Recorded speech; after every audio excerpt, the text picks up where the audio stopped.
नमस्कार साथियों, कैसे हैं आप सभी।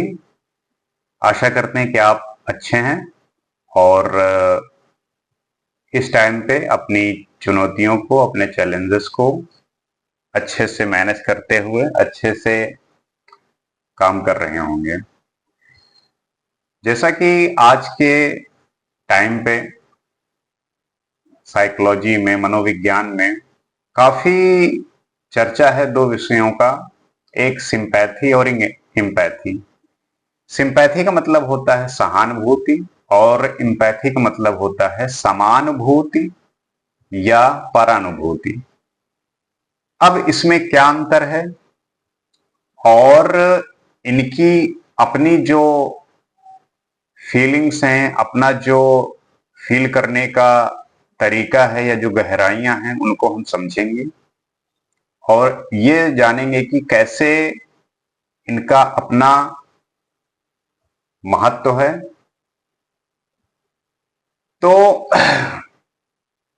जैसा आप अक्सर देखते होंगे कि किसी के साथ कोई दुर्घटना हुआ, कोई एक्सीडेंट हुआ, कोई दुखी है, तो कोई दूसरा इंसान जाता है और वो उस बात को जाहिर करता है कि हम आपकी तकलीफ समझ सकते हैं। तो ये जो तकलीफ समझने वाली बात होती है, ये डिपेंड करती है कि क्या वो जो इंसान है उसने वो उसको महसूस किया है या नहीं किया, तो उसको उसके दर्द की कितनी गहराई है। ये दोनों जो शब्द हैं इसी बात पर निर्भर करते हैं कि उस व्यक्ति ने वो महसूस किया है या नहीं। अब जैसे पहला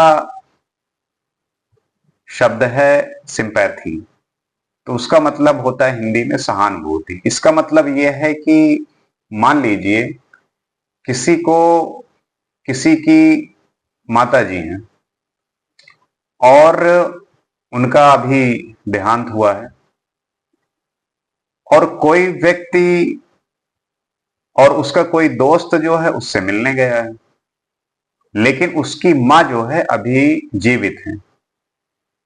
तो जब वो व्यक्ति अपने दोस्त से मिलने गया जिसकी माँ का देहांत हुआ है, तो वहां पे वो जाएगा, देखेगा कि उसका दोस्त परेशान है, दुखी है, तो वो भी जाहिर सी बात है कि दुखी होगा और अ, अगर वो रो रहा है तो हो सकता है कि उसके भी आंखों में आंसू आंसू आ जाएं, जाहिर सी बात है। तो ले तो इसको कहेंगे सिंपैथी कि दुख उसके दुख में वो ये महसूस कर रहा है कि उसे भी दुख है, लेकिन उसके दुख की गहराई शायद वो नहीं महसूस कर सकता क्योंकि उसकी मां भी जीवित है। तो ये हो गई सहानुभूति, सिंपैथी। और दूसरा है कि उसी उसी दोस्त का एक और दोस्त है जिसकी मां का देहांत 3-4 साल पहले हो गया है। अब वो उससे मिलने आया, तो जब वो उससे मिलने आएगा तो जो ऑब्वियस ऑब्वियस बात है कि वो भी दुखी होगा और उसे भी उसके दुखी होने में जो आंसू हैं या परेशानी है वो जाहिर सी बात है कि होगी। अब जो उसके दुख की गहराई है वो उस वाले दोस्त से ज्यादा होगी, क्योंकि उसे पता है कि उसके मां के जाने के बाद जो कमी महसूस हुई उसने महसूस किया है, और अब इस मेरे दोस्त की मां का देहांत हुआ है तो अब वो भी वो महसूस करेगा। तो जो उसके दुख की गहराई है वो दोस्त महसूस कर सकता है जिसकी मां का देहांत 3-4 साल पहले हो गया है। तो इसे कहेंगे इम्पैथी, मतलब कि समानुभूति, एक जैसा एक जैसा दुख। इसे परानुभूति भी कहते हैं कि मतलब दूसरे व्यक्ति का जो दुख है सेम वैसा ही दुख मैं भी वो महसूस कर सकता हूं। तो ये एक बेसिक डिफरेंस है। इससे आप समझ गए होंगे कि सिंपैथी और इम्पैथी में क्या डिफरेंस होता है। अब ये तो हो गया कि ये सिंपल वे में आप समझ सकते हैं कि ये कैसे चीजें अलग हैं। अब इसमें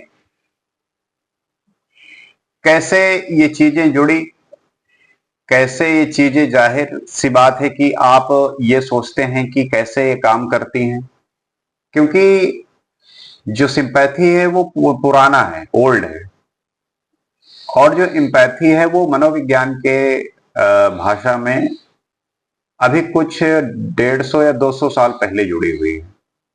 तो आजकल जो है काफी ज्यादा आप देखते होंगे कि लोग कहते हैं कि एम्फेसाइज करिए और अपना एक उदार भाव लाइए लोगों के प्रति, एम्फेसाइज करिए, और ऐसे तरीके से आप देखते होंगे कि होता है। अब जैसे होता कभी कभी कि आप हैं, आपकी गर्लफ्रेंड है, और अचानक से ऐसी कोई बात हुई कि ब्रेकअप हो गया, और आप जो है, आपका एक दोस्त है, उसने आया, आपको सहानुभूति दिलाई कि कोई बात नहीं, ठीक है, हो गया। अब वही बात है कि अगर उसके साथ भी ऐसा हुआ है तो वो चीज उसको एम्फसाइज करने की कोशिश करता है, मतलब समझाने की कोशिश करता है। तो ये चीज आज के टाइम पे बहुत ज्यादा हो रहा है। और इसका जो है, वो कहते नहीं, जिसे सिंथेसाइज करना, सिंपैथी जो है, एक सहानुभूति किसी के प्रति, कहते हैं कि जैसे ओल्ड टेस्टामेंट टाइप से, जिसे आप बुक्स वगैरह में देखते होंगे कि एक इसका पुराना वर्जन है और जो उसका नया वर्जन है वो न्यू वर्जन, वो वैसे ही सिंपैथी और इम्पैथी ऐसे ही है। सिंपैथी एक तरीके से पुराना वर्जन है और इम्पैथी उसका एक नया वर्जन कह सकते हैं, नया है। लेकिन उसमें यही डिफरेंस है जो मैंने आपको बताया कि ये बेसिक डिफरेंस है। अब इसमें जो है,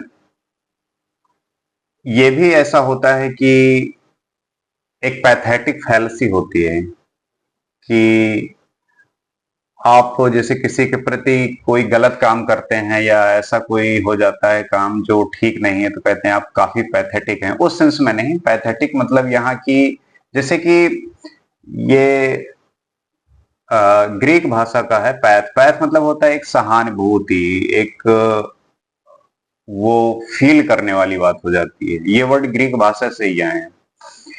तो जैसे आप सुने होंगे पैथोलॉजी, मतलब कि आपके जो वहां पे जो भी चीजें हैं आपके क्योर होने के लिए, उसमें जो आपका जो परीक्षण होता है, वो चीज बात होती है।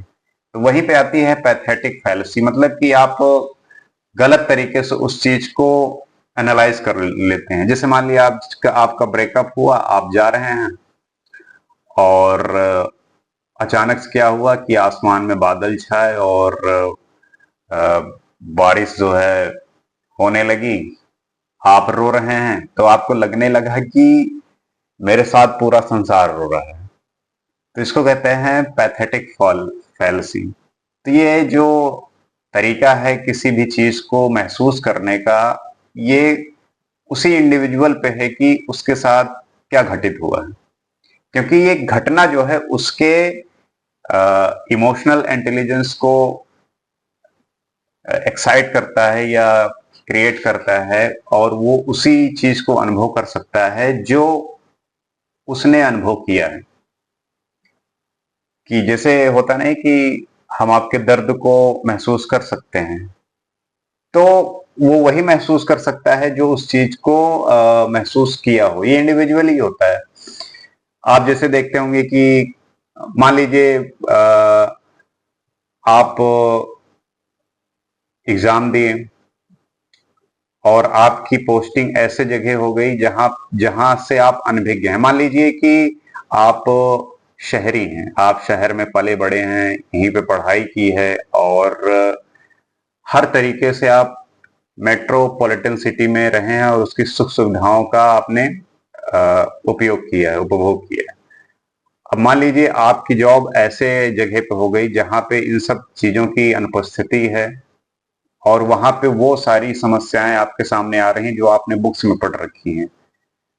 तब आप वहां पे ये महसूस करेंगे कि उन लोगों के प्रति आपकी एक सहानुभूति होगी, एक सिंपैथी होगी, क्योंकि आपने वो महसूस नहीं किया। हाँ, वहां पर जाके आपने जरूर ये देखा कि आ, ऐसी जब उनके चीजों को देखा तब आपको ये महसूस हुआ। लेकिन मान लीजिए कोई वहीं से वहीं का कोई व्यक्ति है और जब वहां पे वो काम करेगा तब उसे उस बात की एम्पैथी होगी, एक समानुभूति होगी, क्योंकि उसने उस चीज को महसूस किया है।